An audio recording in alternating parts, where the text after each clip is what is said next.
2025 ये सिर्फ एक तारीख नहीं है, ये कश्मीर की वादियों में एक ऐसे जख्म की कहानी है जो शायद कभी भरेगा नहीं। तो चलिए आज हम उस दिन की घटनाओं को समझने की कोशिश करते हैं जब पहलगाम की एक शांत दोपहर अचानक आतंक के अंधेरे में डूब गई। ये शब्द, ये सिर्फ शब्द नहीं है, ये उस सच्चाई की आवाज है जिसने उस दिन सब कुछ बदल कर रख दिया था।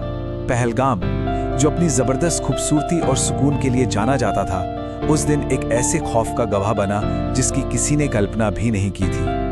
इससे पहले कि हम उस दहशत की बात करें, चलिए थोड़ा पीछे चलते हैं, उस वक्त में जब सब कुछ ठीक था। हम बात कर रहे हैं पहलगाम की बैसरण घाटी की। पता है, इस जगह को भारत का मिनी स्विट्जरलैंड भी कहा जाता है। बस सोच कर देखिए, चारों तरफ कमाल की खूबसूरती, परिवार जो तस्वीरें ले रहे हैं, घुड़सवार जो टूरिस्ट्स को उन शांत मैदानों में घुमा रहे हैं। माहौल एकदम नॉर्मल था, जिंदगी से भरपूर। और फिर अचानक सब कुछ बदल गया। वो शांति, वो सुकून एक पल में दहशत में बदल गया। उस जन्नत जैसी जगह पर एक घात लगाकर हमला किया गया था। और ये सब कितनी जल्दी हुआ। 22 अप्रैल दोपहर का करीब 1 बजा था जब हमलावर सामने आए, और ठीक 1 घंटे के अंदर 2 बजे तक वो अपना खूनी खेल खेल कर गायब हो चुके थे। और ये कोई मामूली अपराधी नहीं थे। ये लोग चीड़ के घने जंगलों से निकले थे और पूरी तैयारी के साथ। उनके हाथों में AK-47, M4 राइफल्स, ग्रेनेड, ऐसे हथियार जो किसी भी जगह को पल भर में जंग का मैदान बना दें। और इस वहशी हमले का नतीजा 26 टूरिस्ट की जान चली गई, और 20 और लोग जो बस कुछ मिनट पहले अपनी छुट्टियां मना रहे थे, वो बुरी तरह से जख्मी हो गए, जिंदगी और मौत के बीच झूल रहे थे। वहां का मंजर, उसकी तो कल्पना करना भी मुश्किल है। चारों तरफ चीख पुकार मची हुई थी, डरे हुए घोड़े बेतहाशा इधर उधर भाग रहे थे, और हमलावर बिल्कुल पास से पॉइंट ब्लैंक रेंज से गोलियां चला रहे थे।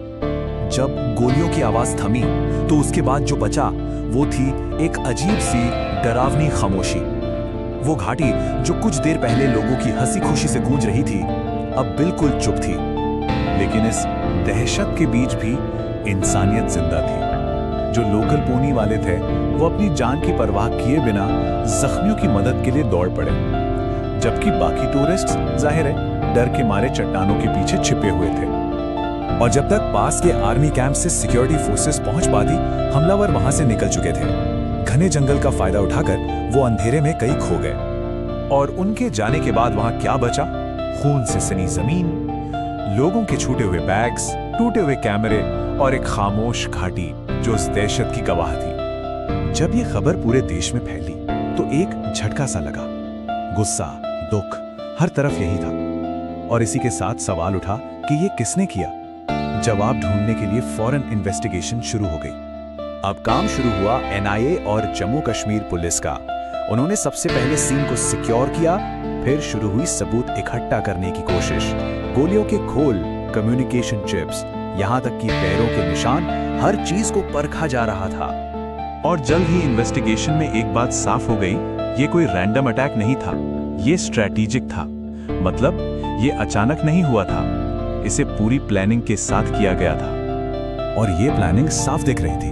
हमलावरों को सब कुछ पता था, घाटी के रास्ते कौन से हैं, टूरिस्ट्स कब आते जाते हैं, और सबसे जरूरी, भागने के लिए बेस्ट रास्ते कौन से हैं। ये सारी जानकारी उनके पास थी।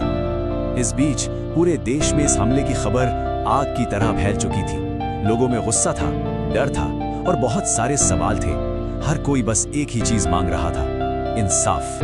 और इस इंसाफ की मांग के जवाब में शुरू हुआ 2025 का सबसे बड़ा मैनहंट। उन आतंकियों की तलाश अब शुरू हो चुकी थी।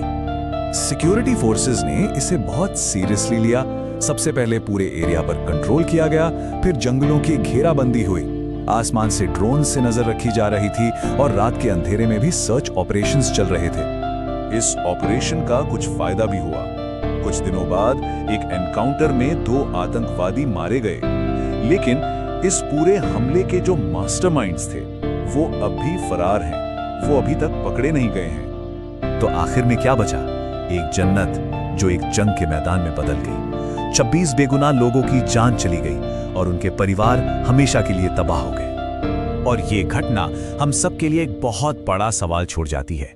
जब जन्नत जैसी जगह ही टारगेट बन जाए तो आखिर महफूज क्या है, कहाँ है? एक ऐसा सवाल जिसका जवाब शायद हम सबको मिलकर ढूंढना होगा।